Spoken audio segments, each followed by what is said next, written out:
Phnom Penh erupted last night at 1 a.m. While we were sleeping, the Cambodians couldn't sleep because of the internal conflict. We thought it was a riot, but it turned out to be vendors blocking roads and protesting the relocation of their market, causing chaos throughout the capital. How could they let it get this chaotic? Let's watch the original video. Last night, Cambodia was in chaos in Phnom Penh.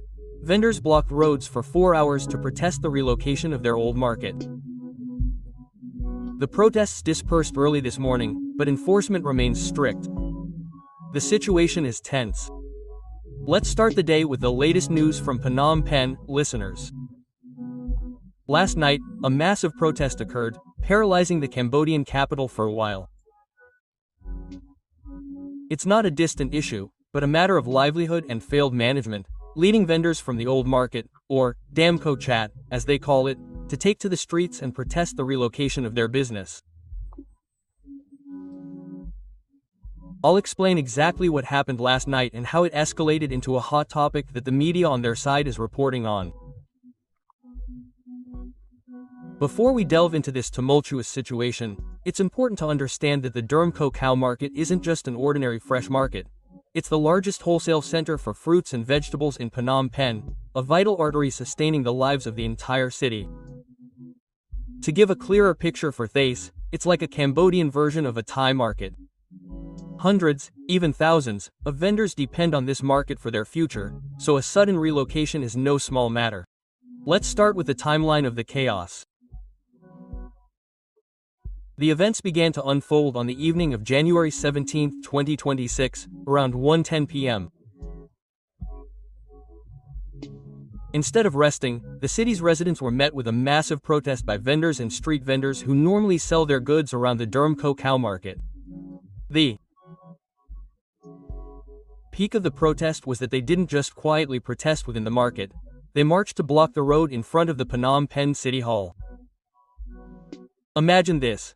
A major road in the heart of the capital city was completely shut down by an angry mob.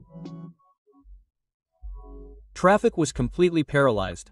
Cars were backed up for miles, honking was deafening, and the chaos continued until authorities had to mobilize to control the situation. This pandemonium lasted until the early hours of January 18. It took almost 1:20 a.m. to calm things down and disperse the protesters. Authorities tried a combination of gentle and firm approaches, distributing food and water to the demonstrators to de-escalate the situation before they finally dispersed.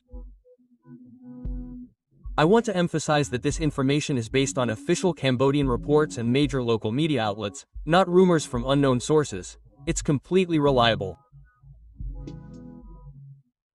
Now, you might wonder why this sudden uprising occurred and what triggered it. The story stems from an order by the Phnom Penh municipality to reorganize the area around the old cow market, one of the largest wholesale markets for fruits and vegetables in Phnom Penh. The old market at the former Ko Mai market, if anyone has ever seen pictures, it's truly chaotic. Stalls encroach on the road, garbage is everywhere, and traffic is utterly congested, a long-standing problem. So the authorities issued a sudden order to move all unlicensed stalls and street vendors who are obstructing the road to the new Ko Mai market, or Porsa Derm Ko Thay, located on Win Win Road. In the Phuoc Phanom district. This order is effective immediately, starting today. The authorities' excuse is to reclaim the road surface, solve the persistent traffic congestion problem, and improve sanitation and cleanliness. Sounds good, right? But from the vendors' perspective, it's a disaster. The new market isn't nearby, it's quite far out in the Phuoc Phanom district. Of course, the vendors are complaining bitterly about the extreme distance, the loss of potential customers, and the added transportation and travel costs.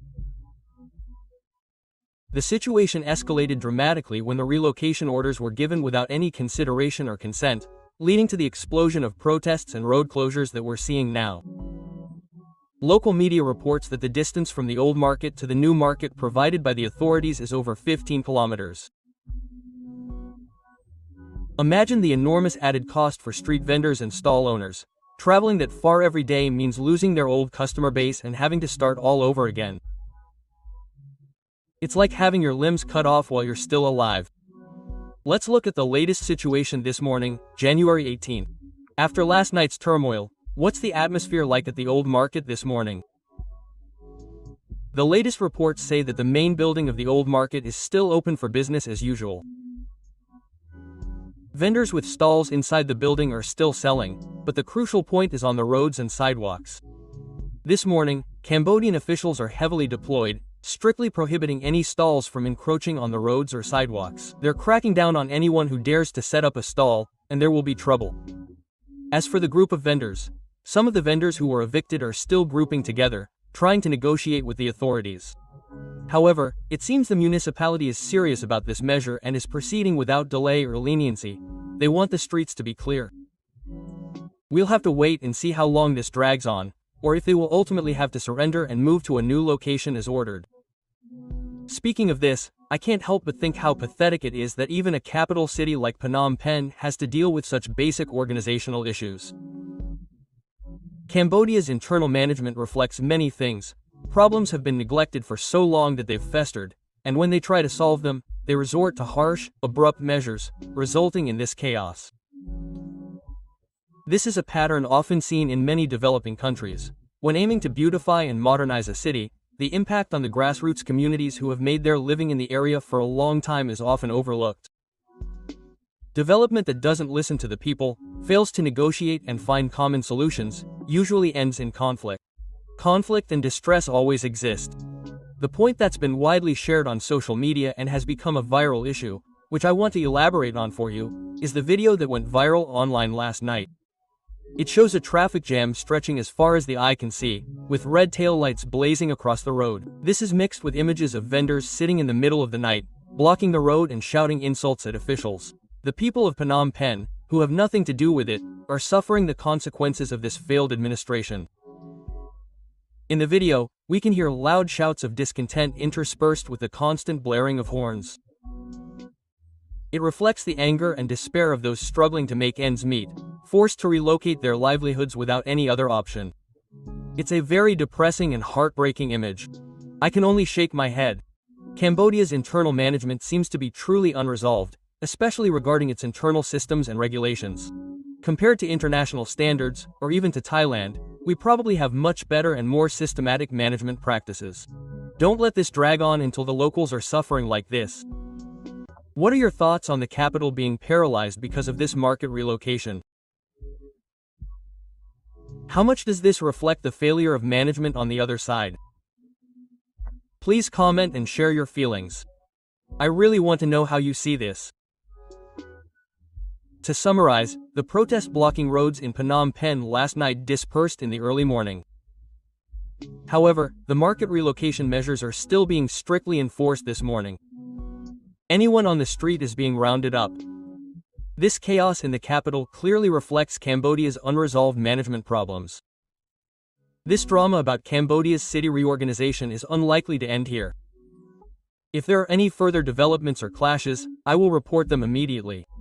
Please share your perspective in the comments.